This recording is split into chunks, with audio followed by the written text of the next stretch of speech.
Bienvenue à cette première séance sur l'exploitation du logiciel Fresha. Maintenant que la configuration de base a été complétée, on va vouloir explorer donc l'environnement du logiciel. La première étape, bien entendu, on va vouloir se connecter à notre compte et pour ceux qui n'auraient pas créé de favoris ou d'hyperliens, on va simplement pouvoir aller sur le site web de Fresha et choisir la section pour les professionnels et on a un onglet de connexion qui nous envoie vers le navigateur que l'on recherche. À partir de là, c'est pas très sorcier. On va rentrer notre courriel qu'on a utilisé pour ouvrir notre session, notre mot de passe, et c'est pas plus compliqué que ça. Parfois, lorsque ça va être la première fois, vous allez être invité donc à rentrer un code à 4 chiffres en provenance de votre cellulaire, donc ou sinon c'est tout simple pour pouvoir accéder à votre environnement. Une fois connecté à votre compte, on va explorer un petit peu les onglets que vous avez besoin pour votre gestion au quotidien. Premièrement, si vous avez besoin de vous déconnecter, ça va être ici qu'on va aller. Alors que la section principale qu'on va utiliser va être l'agenda, où on va faire l'ensemble de nos rendez-vous de la journée et de la semaine, et pour lesquels on pourra voir différents visuels dans une formation ultérieure. Il va y avoir la section des ventes, où on va pouvoir donc compléter nos transactions de paiement. Et voilà le module client où on va pouvoir rajouter justement les nouveaux clients qui vont venir ou accéder au dossier des clients existants pour être capable de consulter l'information. Autre module intéressant va être au niveau des rapports, si vous voulez avoir l'information sur vos ventes au début de votre exploration. Et enfin, il va y avoir le module des paramètres où il est possible que vous ayez besoin donc d'ajouter des nouvelles prestations ou encore ajuster votre horaire. Et au besoin, il y a des capsules de configuration là, qui sont disponibles pour pouvoir voir le fonctionnement. Le premier module que je vous inviterai à consulter va être le module des clients. Donc, je vous ai invité à me donner 3 personnes lors de la configuration initiale. Donc, mon nom, votre nom et probablement une personne proche pour pouvoir faire des petits tests. Bien entendu, à mesure que les tests seront faits, il sera important donc d'ajouter tous vos clients. Et ce faisant, il sera possible par la suite de faire des recherches par numéro de téléphone ou par nom, étant donné que vous allez avoir une centaine de clients maintenant à retrouver. Et il est possible d'accéder à leur dossier. La première chose que j'aime bien là-dedans, on va avoir des notes permanentes qu'on est capable de mettre dans le dossier de nos clients. Il y a quand même beaucoup d'informations qu'on peut rentrer à l'intérieur de ce champ de disponibilité-là. Donc, profitez-en pour marquer vos notes de santé ou quoi que ce soit que vous voulez avoir de nature permanente et qui apparaît toujours sur le haut du profil. Il y a également des notes qu'on va dire temporaires ou dans un flux courant. Donc, à titre d'exemple, j'ai eu une séance avec M. Gamache et j'avais vraiment mal. Celui-ci a donc pris une note. Nicolas avait une douleur au cou qui faisait un mal de chien. Faire le suivi lors de la prochaine séance. Donc, en accédant à mon dossier la prochaine fois, il pourrait se rappeler que c'était un élément sur lequel on en avait travaillé et pouvoir donc assurer un service en conséquence. Bien entendu, on pourrait mettre des petites notes pour dire la personne m'a parlé de son chien, puisqu'il aime beaucoup parler de son chien, eh bien, pensons-y, pour notre service à la clientèle, parlons-lui toujours de son chien, ça va être très apprécié. Ceci qui est fait, vous allez voir ici, il n'y a pas de photo qu'on peut inscrire. En fait, je vais me rediriger parce que maintenant, on n'a pas de boutique en ligne ou de compte où on est capable donc de se connecter via la plateforme Fresha. J'ai un compte de mon côté où je suis capable de me faire un test et voici maintenant le visuel que vous allez avoir. Donc, il va se connecter avec mon profil Facebook où vous pouvez voir mes merveilleux enfants quand on faisait notre cueillette de citrouilles. Et bien entendu, ici, je vais avoir beaucoup plus d'informations puisque dans ma autre session, j'ai beaucoup plus de données que dans la séance avec Roger. Mais retournons à votre environnement, à vous. Donc, c'est quand même très intuitif qu'on peut le voir. On va pouvoir voir donc le nombre de visites, ce qui était terminé, annulé, désistement. Bien entendu, on commence, donc toutes les sections ici vont être vides.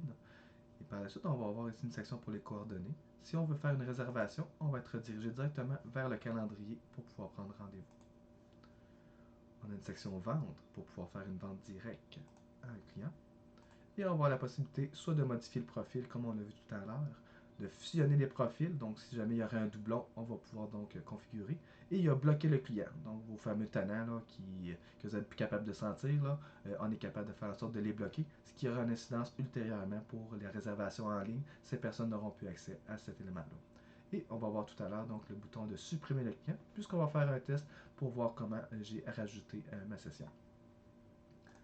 Par la suite, si on défile ici, on va avoir dans le fond un ensemble de tous les paramètres qu'on a. Donc, le client accepte des notifications par email et SMS. Ça peut être très pertinent, donc si on veut le redemander lorsqu'on a un nouveau client, est-ce qu'il est intéressé ou pas, parce que c'est la première fois. Et bien entendu, mon numéro de téléphone et mes coordonnées.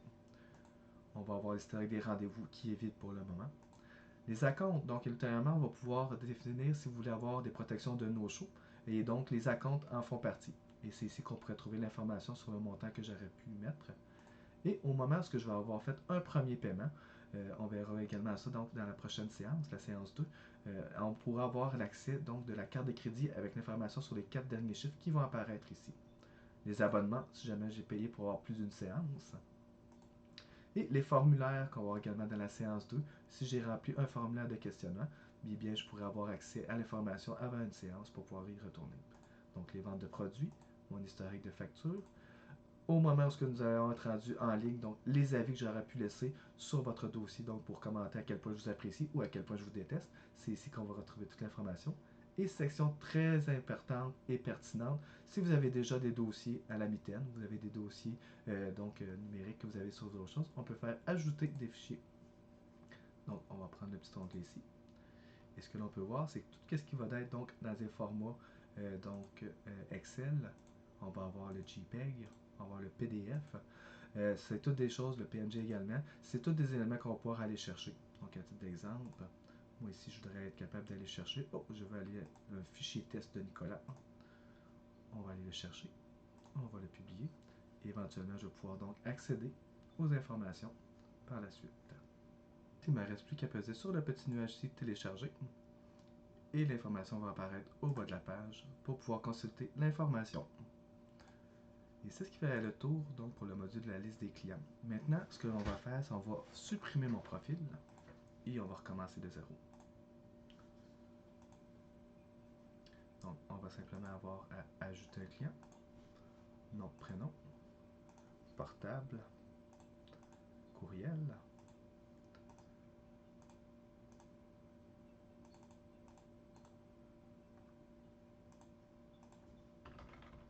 la date, information sur l'importance du client, donc client test. Ici, il compte l'information. Afficher toutes les réservations, donc si on veut voir l'historique comme on le voyait tantôt, ou on peut le désactiver. Information complémentaire, et c'est ici qu'on voit donc la source de la personne d'où elle est venue. Ensuite, on va ajouter une adresse si on veut rajouter une adresse.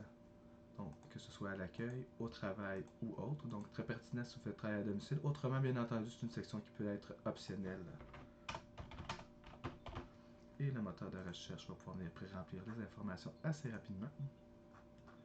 Et c'est ici qu'on va venir donc voir l'information sur si je vais avoir des emails de notification, soit par email ou SMS. Donc ça, c'est super important de les maintenir et généralement le client va les apprécier. Et c'est ici par contre que je suggère fortement de valider donc l'intérêt avec le client, à savoir s'il veut des notifications marketing ou pas, pour pouvoir désactiver toutes vos campagnes que vous pourriez faire lorsqu'on va voir donc ce module-là, si ça vous intéresse.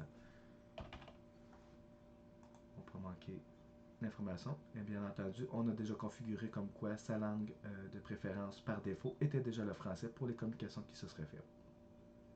Donc, et voilà, on va pouvoir compléter en enregistrant le dossier. Et je reviens ici avec un profil complet. Transportons-nous maintenant vers l'agenda.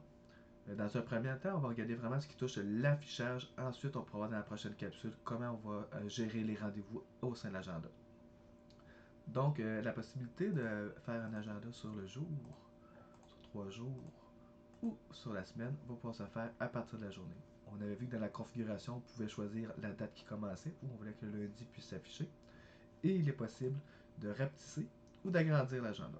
Donc, si on veut voir vraiment au jour le jour et avoir un beau visuel, mais si on veut avoir un beau visuel de la semaine, on peut ici, à titre d'exemple, dire un petit sur la semaine, alors que quand on est au jour le jour, peut-être qu'on voudra que ce soit très large et que par la suite, on puisse défiler nos rendez-vous un après l'autre pour notre gestion au quotidien. À savoir, présentement, il n'y a aucun employé et il n'y a pas plus d'un emplacement. Ce sont des possibilités qui peuvent apparaître et juste pour vous donner un petit visuel, je me transporte donc dans mon environnement à moi où j'ai 2 compagnies que j'utilise. Donc j'ai Cavachi, j'ai mes opérations et j'ai également Kickboxing Saint-Lô, donc je suis bénévole à cette association-là où je donne des cours. Je suis capable d'utiliser l'une ou l'une des entreprises. Et ce qu'on peut voir, c'est que même dans mon autre entreprise, je vais avoir plus d'un employé qui vont être à gérer et je vais avoir des ressources. Mais ça, on verra ça plus tard dans la formation. Passons maintenant au vif du sujet, donc à savoir la gestion de l'agenda et également la prise de rendez-vous. Pour l'agenda, une chose importante, c'est vraiment d'avoir les bonnes disponibilités qui vont s'afficher pour pas que les clients puissent prendre rendez-vous donc à une plage où on est bloqué. Nous, bien entendu, on va pouvoir autotracer ça en prenant quand même rendez-vous si on voudrait alors que c'est fermé. Et un message s'affichera. Par contre, quand on va être rendu à utiliser l'agenda en ligne, le client ne pourra pas le faire lorsque c'est bloqué. Donc, c'est une bonne pratique dès maintenant de s'habituer à faire un agenda où les disponibilités sont bien affichées. Dans le cas de M. Gamache, on avait convenu que pour la Saint-Jean-Baptiste et la Fête du Canada, il ne travaillerait pas. Et on voit qu'effectivement, le vendredi, il n'y aura rien. Et j'ai procédé de la manière de deux manières.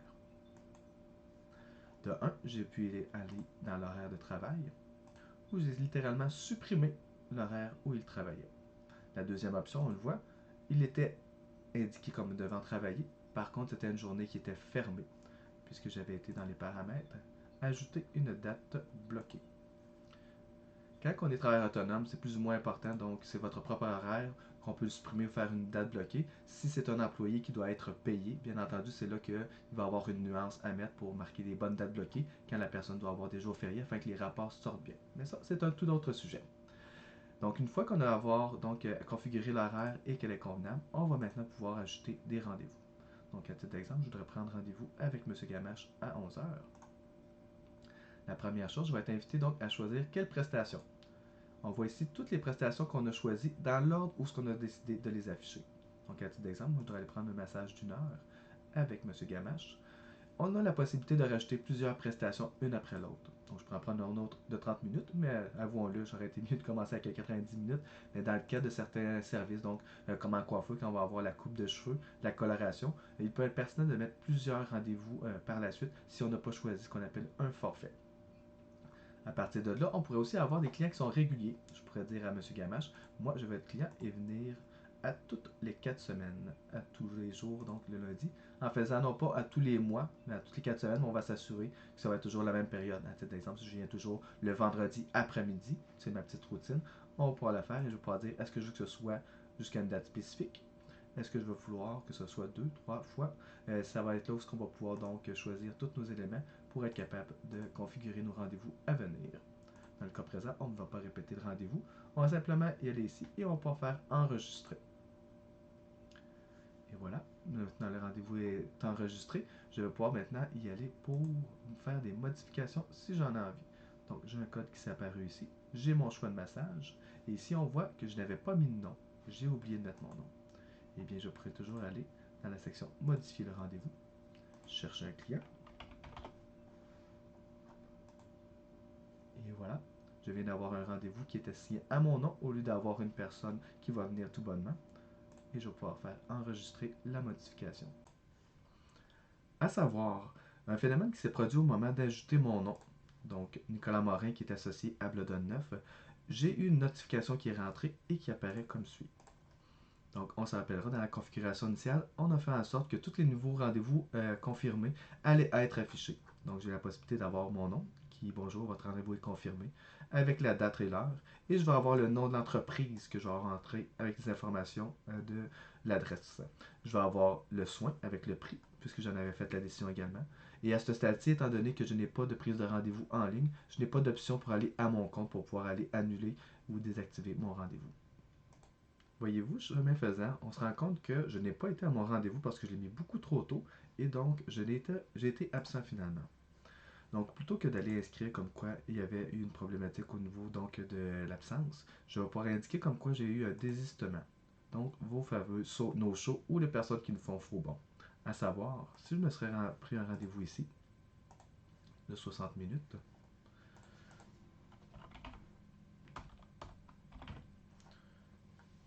que j'assigne à mon nom, à ce moment-là, la différence, cette option-là de désistement n'existera plus, étant donné que le rendez-vous n'a pas commencé.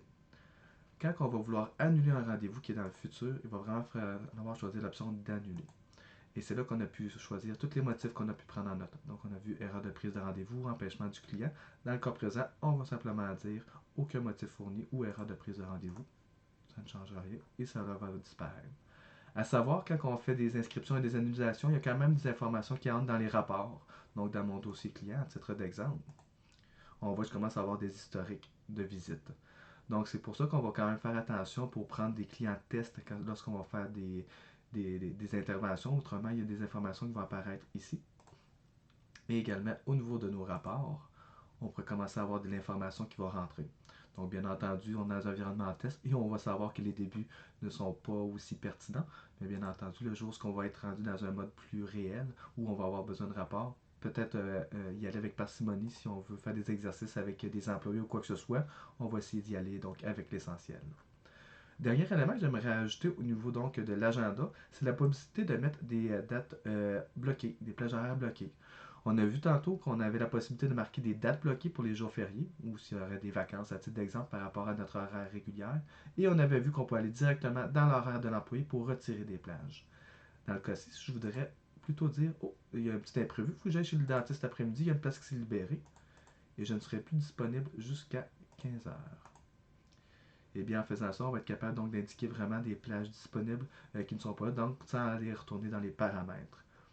Donc ça, c'est une autre fonctionnalité qui, encore une fois, est une très bonne pratique, surtout si éventuellement vous voulez utiliser la prise de rendez-vous en ligne et que le monde ne prenne pas des rendez-vous alors que vous n'êtes pas disponible dans les faits. Donc, c'est ce qui fait le survol au niveau de l'agenda. La prochaine section va pouvoir parler donc comment on peut transférer vers le module des ventes. Passons maintenant à la dernière étape de la formation, le module des ventes. À savoir, il y a deux manières de faire des ventes. On peut passer soit par l'agenda et être redirigé vers les ventes avec toute l'information pré-remplie, ou aller directement faire des ventes ici et ajouter des clients. La première étape, on va regarder donc passer par l'agenda. Pour ma part, c'est quelque chose que je suggère fortement. D'une part, donc, quand on inscrit des rendez-vous à un client, même s'il arrive à la dernière minute dans l'agenda, ça nous donne des traces de son historique. Et également, ça va pouvoir donc tout rentrer l'information sur son dossier. Donc, généralement, si vous prenez une bonne discipline et rentrez tous vos rendez-vous dans l'agenda, ce qui va se produire, c'est que vous êtes capable d'aller ici dans la section paiement, où vous êtes redirigé dans le module des ventes. On va refaire le chemin inverse. Mettons que je ne l'aurais pas fait. Ce qui s'est passé, c'est que j'ai le module des ventes, parce qu'il y a une section qui s'appelle Aller au paiement.